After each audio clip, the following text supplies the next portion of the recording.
We've got football, we've got betting, and we even have a little esports.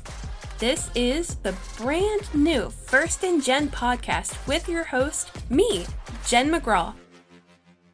Hey everyone, we're back with a new and improved First Jenn. This podcast, for those who don't know, started in June 2022 as a sports and culture podcast. A little hodgepodge of everything from local culture related segments to general feel-good type stories. Now that I'm taking sports content creation more seriously, I am focusing on what I can to build my brand and projects better and more focused on things I want to cover. This podcast will focus on major championship betting in all sports, including the NFL, mostly NFL talk as well as esports. With that being said, today's episode will be just that. We kick off the show by continuing to look at each NFL division, this time the NFC East, and the team's seasons, off-seasons, best bets, and playoff predictions. Then we jump into each team's easiest NFL opponent next season. To wrap the show, I need to vent about what Sims 4 packs we need to see in future updates. You're listening to First Jenn with your host Jenn McGraw, NFC East breakdown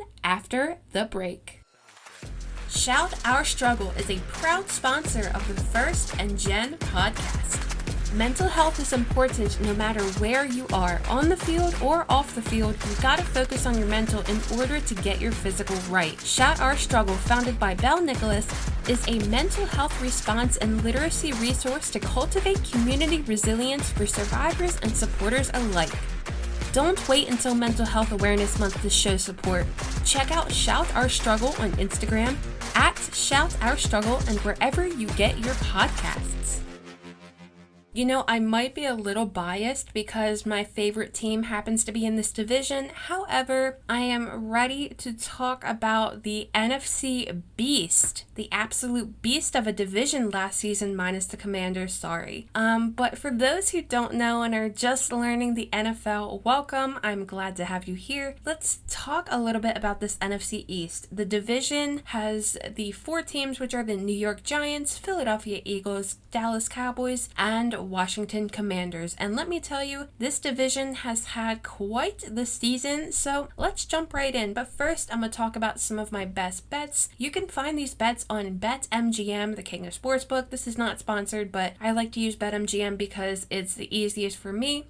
And by the way, something that I didn't mention yet, so this week, Threads, the app, came out, and speaking of sportsbooks, I told DraftKings that if they'd follow me, I would shout them out. So shout out to DraftKings for following me on Threads. That's pretty cool. But anyway, back to the topic at hand. Let's talk about some BetMGM's best NFC East best bets. So first things first, I think the Eagles are going to win the division again. I think the 18-year drought is going to be over when we see a back-to-back NFC East winner. So with that being said, I am not placing any money on the Eagles to win the division. I do have them winning the conference again at plus 260. I think the Eagles will also be the first seed in the NFC at plus 325. I do, however, have the Cowboys finishing in second place at plus 130, and I also have a little money on Defensive Rookie of the Year, Jalen Carter, at plus 600. And now I think this is the perfect segue to just dive into some of these teams. And what better team to start with than the New York Giants, who, following their 2020 season, fired their head coach, Joe Judge, and the general manager had retired.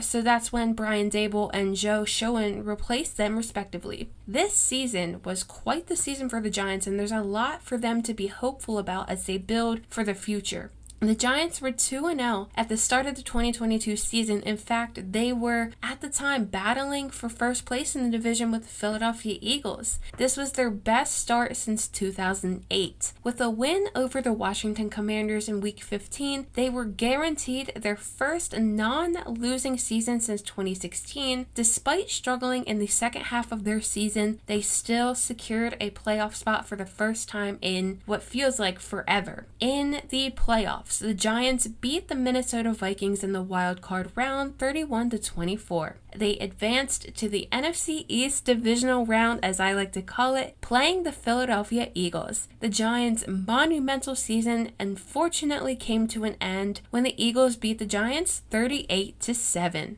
Now, during the offseason, the Giants had quite themselves a pretty good offseason when they boosted their offense and defense and brought back key players that aided in their success this past season. Honestly, I kind of think the Giants continue to build off of what they were able to do last season with these moves. I think there may be a shot for them to make the playoffs again. I mean, the NFC is wide open, as I'm going to continue to say once a week, so I don't see why the Giants wouldn't make the playoffs in like a 6th or 7th seed.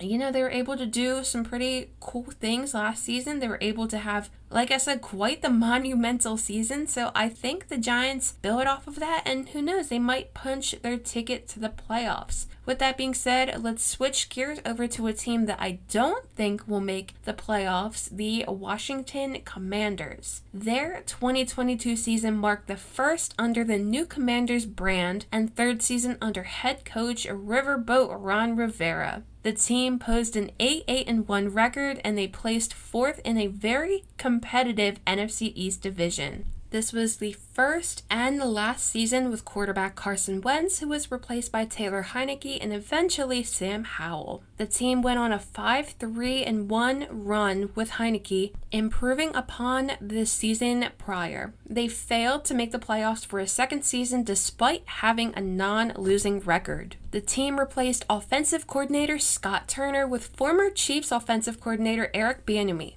During the offseason, an investment group led by Josh Harris reached an agreement with current Commanders owner Dan Snyder to purchase the team. The team hasn't made too many other offseason moves as their draft focused mainly on adding defensive talent. The Commanders may struggle this season as they are still trying to fix the moving parts going on and off the field. So like I said, I think they will miss the playoffs. I think they will struggle again, but who knows, in the future they might be on the right track back to where they could be before all this struggling happened. And now we move on to the Dallas Cowboys, who in their third season was under head coach Mike McCarthy, and their first season since 2014 without offensive tackle La'el Collins on the roster, who later signed with the Cincinnati Bengals. The Cowboys finished the season 12-5, securing themselves a playoff spot in Week 15. After the Philadelphia Eagles beat the Giants in Week 18, the Cowboys failed to repeat as NFC East champions. This prolongs the NFC East repeat winner drought to 18 seasons. In the playoffs, the Cowboys beat the Tampa Bay Buccaneers in the wild card round. However, their postseason came to an end the following week after being defeated by the San Francisco 49ers in the divisional round. Now, the Cowboys will need to figure out life without running back Ezekiel Elliott, who was released in March. The team signed Ronald Jones II from the Chiefs to a 1-year deal. The team also went defensive heavy again in the 2023 NFL Draft, which proved successful for them in years past. The Cowboys need to get over their playoff slump, but I don't see that happening next season with the moves they made.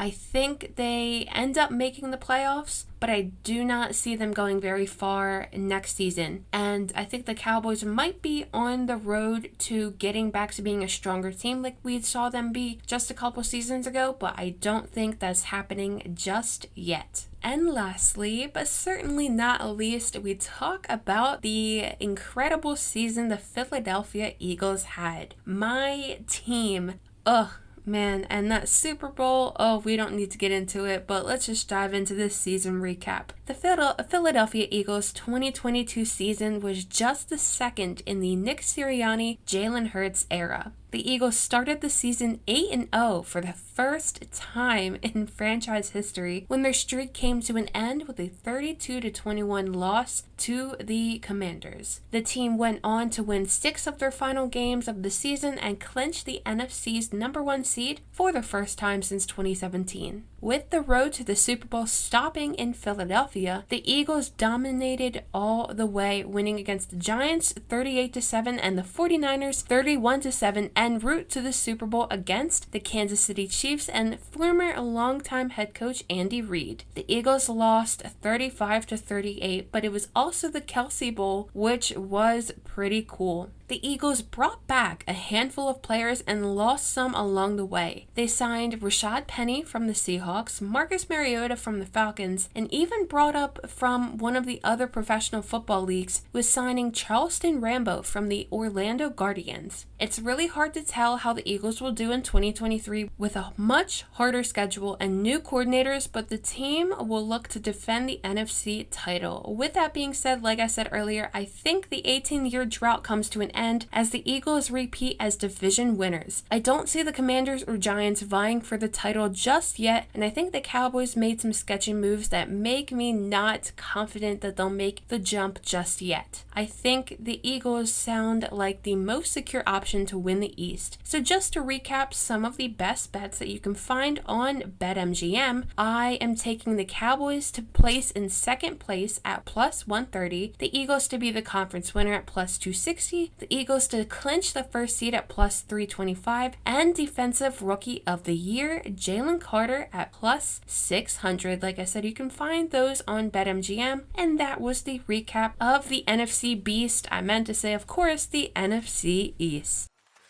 Philly Sports Trips is a proud sponsor of the First and Jenn podcast. Take your Philly sports experience to the next level with Philly Sports Trips, a premium travel and tailgating experience. This experience includes 4- and 5-star hotels and resorts, group and charter flights, an on-site trip coordinator for every trip, and then the fun just begins. You get to have tailgating experiences, local excursions, other fun perks, and ticketed seating together at games with other fans. These trips book up quick, so don't wait to plan yours. To book a trip, visit phillysportstrips.com.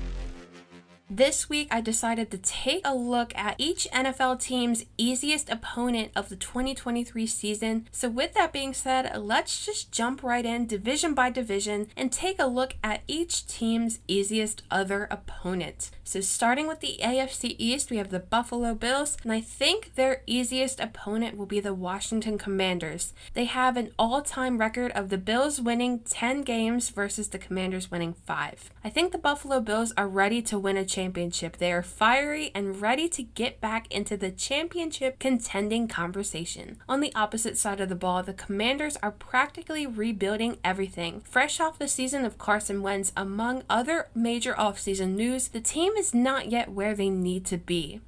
Up next, we have the Miami Dolphins, and I think their easiest opponent will be the Carolina Panthers. The all-time record is the Dolphins leading 5-2. The Dolphins are in a tough division, will have to step up in order to contend for the division title. In comparison to some of their other opponents, I think the Dolphins will have their way with the Panthers. I don't think it will be a blowout game, but I do think the Dolphins could have the edge. Next is the New England Patriots, and I think their easiest opponent will be the Las Vegas Raiders. The all-time record is the Patriots leading the way, 18 to the Raiders 15, and also one tie. I think the Patriots are coming into this season as the stronger team. I think the Raiders are still a few years away from being a playoff contending team, but the Patriots are not as far off. I think this matchup will be in the Patriots' defense favor. Next is the New York Jets, who I think will have the easiest time against the Atlanta Falcons. The all-time record is the Falcons leading 8 games versus 5 games from the Jets. Even though the Falcons have the upper hand on the all-time record, the Jets are on the rise. The Jets showed a lot of promise the past 2 seasons, and Aaron Rodgers has experience against the team. The Falcons made some uncertain off-season moves, so I'm not sure how they will shape up against the Jets. We move over now to the AFC North, where the Cincinnati Bengals will have the easiest time against the Seattle Seahawks. The all-time record is the Bengals leading 11 games versus 10. I mean, let's face it, most of the teams the Bengals will face next season could be easy opponents. I think the Bengals will have the easiest time with the Seahawks since they're figuring out how to build around Geno Smith and work out the issues from last season. The Bengals are a much stronger team on both sides of the ball. Next up, we've got the Baltimore Ravens, who will have the easiest time against the Arizona Cardinals. The Ravens lead the all-time record 5-2. Now that the Ravens and Lamar Jackson agreed to a contract extension and signed Odell Beckham Jr., the Ravens look like they could be on the rise next season to contend for a playoff spot. The Arizona Cardinals, however, are going to start off on rocky ground, competing with a new head coach and a team that isn't yet in the position to contend. Next up, we've we've got the Pittsburgh Steelers, who have the easiest time against the Houston Texans, and the Steelers lead 5-2. Both teams seem to be on equal footing, trying to find things out and build upon some of the positives the teams have. However, I think the Steelers have the edge with Kenny Pickett and Mike Tomlin having the more experience working with each other. The Texans are also getting younger, and though that could be a bonus for the team, there also comes inexperience in the NFL. And lastly, we have the Cleveland Browns, who again I think will have the easiest time against the Houston Texans. However, the Texans have the upper hand in the all-time record 7-6. The Cleveland Browns made moves this offseason that showed they could compete in the AFC, but it's up to their quarterback if he can step up to the plate. Where the Browns were able to get offensive and defensive help not solely from the draft, the Texans' younger talent will need some time to adjust to the NFL. We move on to the AFC South, where I think the Jacksonville Jaguars will have the easiest time against the Atlanta Falcons. The Falcons lead the all-time record 5-3. I think the Jacksonville Jaguars are building off of what they accomplished last season, which was a lot. The team put up a good fight against the Kansas City Chiefs, so I think it's possible they can continue contending this season, especially with Trevor Lawrence and Doug Peterson leading the team. On the opposite side of the ball, I think the Falcons are in a bit of a slump at the moment, and the Jaguars will use that to their advantage. Next, we have the Tennessee Titans, who will have the easiest time with the Seattle Seahawks, but the Seahawks lead the all-time record 10-7. I think while the Seahawks are trying to figure things out with Geno Smith and possibly working around another rough season, I think the Tennessee Titans might have the upper hand in this matchup. Out of their entire season, I think the Titans are the stronger team on both sides of the ball against the Seahawks. Next up, we've got the Indianapolis Colts, who will have the easiest time against the Las Vegas Raiders, but the Raiders lead the all-time record 11-10. While both teams have their fair share of uncertainties, I think the Colts' easiest opponent will be the Raiders because of those uncertainties. Indianapolis still has some parts of a great team to contend against the AFC, and I think they will have a break with the Raiders. Lastly, we've got the Houston Texans, who have the easiest time against the Arizona Cardinals, and the Cardinals lead the all-time record 3-2. Though the Texans are going to struggle a lot this season because of their inexperience on the team, the Cardinals will probably be their easiest opponent of the season. Since the Cardinals are going to be faced with a new head coach, it feels like to me the Texans will be able to use that to their advantage. We move on to the AFC West, where the Kansas City Chiefs will have the easiest time against the Detroit Lions, and the Chiefs lead the all-time record 9-5. The Super Bowl defending champions will have their way with theoretically any team in the NFL right now. That being said, their easiest opponent to me still feels like the Lions. The Lions have had issues keeping up with pace in the past, as they've struggled with that within their own division, and the Chiefs have no problem controlling the pace of any game. Next, we've got the Los Angeles Chargers, who will have the easiest time against the Dolphins, and the Dolphins lead the all-time record 19-17. The Los Angeles Chargers have a lot of hope and growth in the upcoming season. Their quarterback, Justin Herbert, is an absolute beast on the field and needs the team to keep up with his pace. This head-to-head matchup I see being the easiest would be the Dolphins, considering their quarterback is coming back from a string of concussions and missed a lot of time last season. I think the Las Vegas Raiders will have the easiest time against the Detroit Lions, and the Raiders lead the all-time record 7-6. The Las Vegas Raiders and Detroit Lions feel like they're on equal footing, but in comparison to some of the Raiders' other opponents, they might have the upper hand against the Lions. It feels like the AFC has become the stronger conference in recent years, so anytime the NFC/AFC game comes up, I feel like the AFC team feels slightly stronger due to the nature of their inter-conference competition.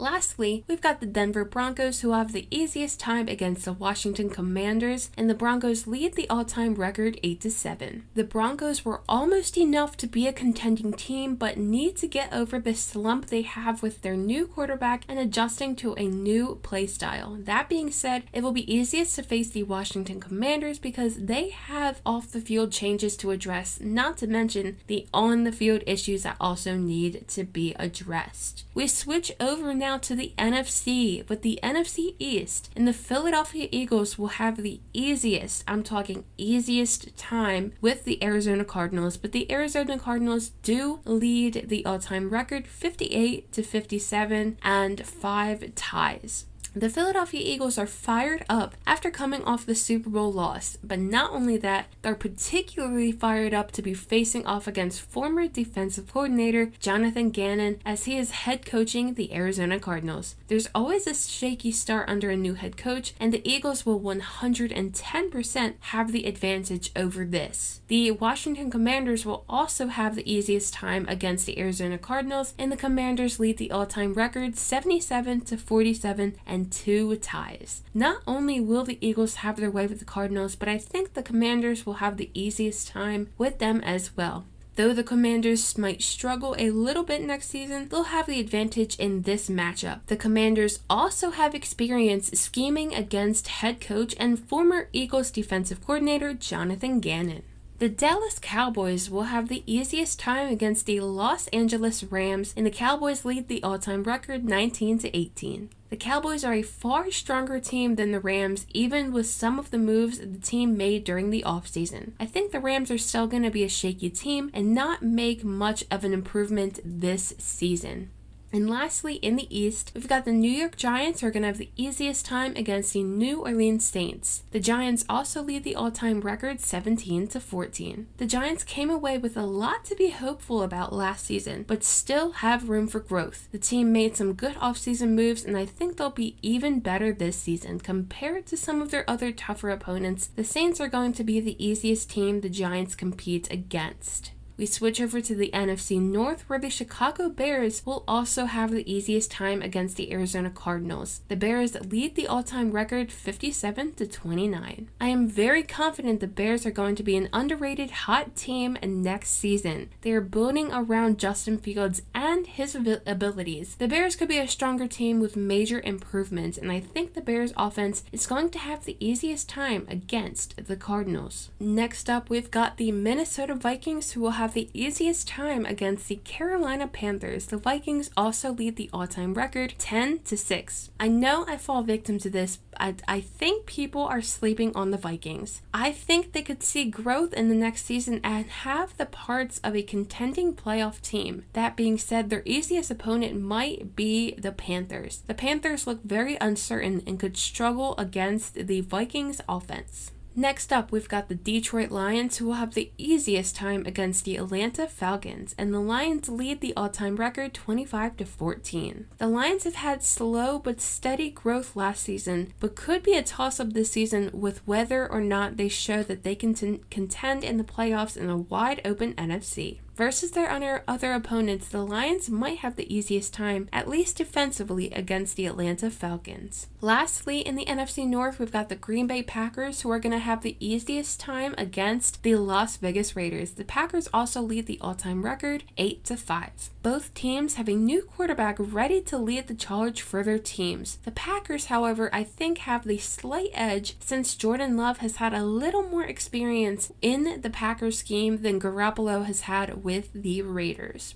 We go down south to the NFC South, starting with the Carolina Panthers, who I think will have the easiest time against the Houston Texans. The Panthers also lead the all-time record 4-2. The Carolina Panthers offense, though there are uncertainties, I think will be able to match up against the Texans defense. Since making moves that could benefit the team, I think the Texans are a few seasons away from being contenders. The younger guys on the team are not yet experienced in the NFL, and the Panthers can use that to their advantage. Next, we've got the Tampa Bay Buccaneers, who will have the easiest time against the Green Bay Packers. The Packers do lead the all-time record 34-23 and 1 tie. Now that Aaron Rodgers is off the team, it's going to be interesting to watch two teams face off where their GOAT quarterbacks are not in the picture. Though the Bucs didn't make as many moves as I would like to have seen for their improvement, I think they will be able to match up defensively easiest with the Packers. Next, we've got the New Orleans Saints, who will have the easiest time against the Indianapolis Colts. The Saints lead the all-time record 8-5. I feel very certain about how the Saints' upcoming season will go. I'm not sure the moves they made this offseason will have a significant impact, and the team is still years away from being contenders. However, I feel somewhat the same about the Colts and think the Saints could be a stronger team in this matchup. For that reason, compared to their other opponents, I think the Saints may have the easiest time competing against the Colts. Last in the South, we've got the Atlanta Falcons having the easiest time against the Washington Commanders, but the Commanders do have the all-time record 16-10 and 1 tie. The Falcons are another team I feel a little uncertainty about, but think they could be more dominant in their division versus their rivals. Compared to their other opponents and due to the Commanders' offseason, I think the Falcons will have the easiest time against the Commanders. Last division now, we're in the NFC West, beginning with the Arizona Cardinals, who will probably have the easiest time against the Cleveland Browns. The Browns do lead the all-time record 33-16. I think it's safe to say, given the offseason moves and new head coach, the Cardinals will definitely struggle. The Browns have parts of a contending team but need Watson to step up. If the Cardinals can find their footing as the season approaches, they should have no problem scheming against Watson and company when they match up.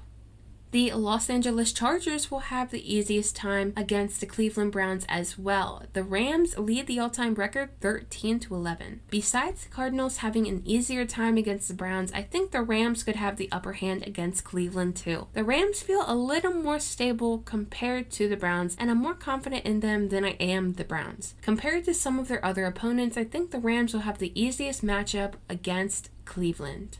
Next up, we've got Brock Purdy and the San Francisco 49ers having the easiest time against the Houston Texans. The 49ers lead the all-time record 4-1. The 49ers are coming off of a major season, being one game away from a Super Bowl. This is a team that's not enough people are talking about on more than just a surface level. The 49ers are stacked with talent, being led by a talented quarterback and head coach. I think their easiest matchup will be against Texans due to the opposing playoff experience versus the younger Texans' lack of NFL experience. And last but certainly not least, we have the Seattle Seahawks, who will have the easiest time against the Washington Commanders. The Commanders lead the all-time record 13-6. The Seattle Seahawks made some moves this offseason that could have them competing for a playoff spot in a wide-open NFC. The Seahawks might have the easiest matchup in the Commanders compared to their other, more stable opponents. So there you have it. Those are my predictions for what team I think will have the easiest matchup against the other.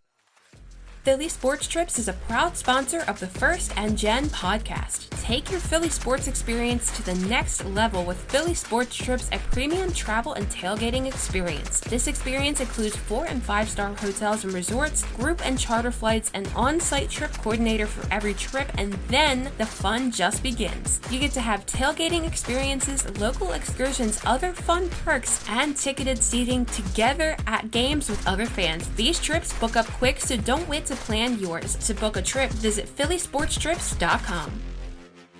So I've been on quite the Sims 4 kick lately. With the release of Growing Together and Horse Ranch this year, the Sims 4 production team has been hard at work giving us some quality packs and tons of so awesome interaction. With these packs coming out, I thought of some things I would love to see in the game as well. Now, due to the nature of the game, not everything Simmers want can be accommodated. However, it would be awesome to see some more content before the focus shifts to Sims 5 or Project Renee. These potential packs, whether expansion or just stuff packs, would be awesome additions to the game. So I listed a few that I think would be pretty cool additions that I've either used as mods or I've seen other people talk about. So let's just jump right in. I'm going to begin with the first one, which is a fairies game pack. I would love to see fairies make a comeback in The Sims 4. I've used fairy mods before and I've loved the cast items, especially the wings. I think a fairies pack could be an interesting addition to like the Realm of Magic pack, or it could be an entirely new pack so the team can focus more on details. Another thing that takes a lot of detail is a Cars Stuff pack, but not the cars that you might be thinking of. I think having unusable cars in the driveway would be great so I don't have to size up a toy car. This also could be the opportunity to introduce like a truck driving career or a taxi driving career. I think that could be so cute. So there are obvious reasons why Sims 4 can't handle open worlds, so having these alternatives could be a nice touch. Although I have seen some people saying that with the release of Horse Ranch, that cars could be on the way, so we'll just have to wait and see. Next up, we've got a superhero or supervillains game pack. The amount of storylines Simmers would be able to create with a superpowered game pack would be absolutely amazing. I would imagine this would work like another occult, and the Sims would get the basic superhero or supervillain traits. The cast items would be awesome and could include capes and like bodysuits or something. I think it would be so cool, and the interactions would just be awesome. Speaking of another pack that I think would be cool for interactions would be a pro athletes game pack. Now, I could just be saying that because I'm biased, but I think it would be awesome. I know we have some aspects of athletes already, but it would be great to see another career and game pack to deepen the athletics in The Sims 4. This pack can include the capability of Sims becoming famous athletes in conjunction with the Get Famous pack, but it would also be cool gameplay if the Sims started their athletic career from a young age, like in Growing Together, take those skills to Discover University and beyond to become a pro athlete. Another career I would love to see would be a teacher's game pack. I don't know if we have anything that's like education based in The Sims 4, but I think it would be another cool career that we don't really use or have used that much, especially that we could use it though with Growing Together, Discover University and the like, because of the ability for Sims to become teachers. I think would be awesome. Since we have 2 academic theme expansion packs, being a teacher would be a super cool addition. I mean, you could be a teacher or a professor at the university. The build items could be very studious with a teacher desk or maybe even some new school options like a class pet. And last pack idea that I had is a pageantry game pack. I think would be amazing, absolutely amazing. Can you imagine a sash and crown that your sim has to unlock from winning a pageant? This would be such a cool addition to the game, not to mention they could also incorporate like toddler beauty pageants or something specifically for teens or young adults to compete in. Also, it would be cool to have like a new event the Sims can attend called like an appearance that could be similar to the events in the Get Famous pack. Also, besides packs, an ideal update to the Get to Work pack would be the ability to include the athlete, criminal, tech guru, and gardener careers as being interactive. Most of the other careers can be pretty much interactive, but these don't have too much. Now, I know I talked a lot about Sims packs, but what packs would you want to see in Sims 4? Let me know by tagging me on social media at AndJenPod with your responses. I kind of want to know what you guys might be thinking. That's a wrap for the brand new First Jenn podcast. Thanks for tuning in, and make sure to follow on Twitter and Instagram at AndJenPod. That is Jen with 2 N's, and subscribe and share this episode if you liked it. Until next week, this has been the First Jenn podcast with your host, Jenn McGraw. Have a good weekend, everybody.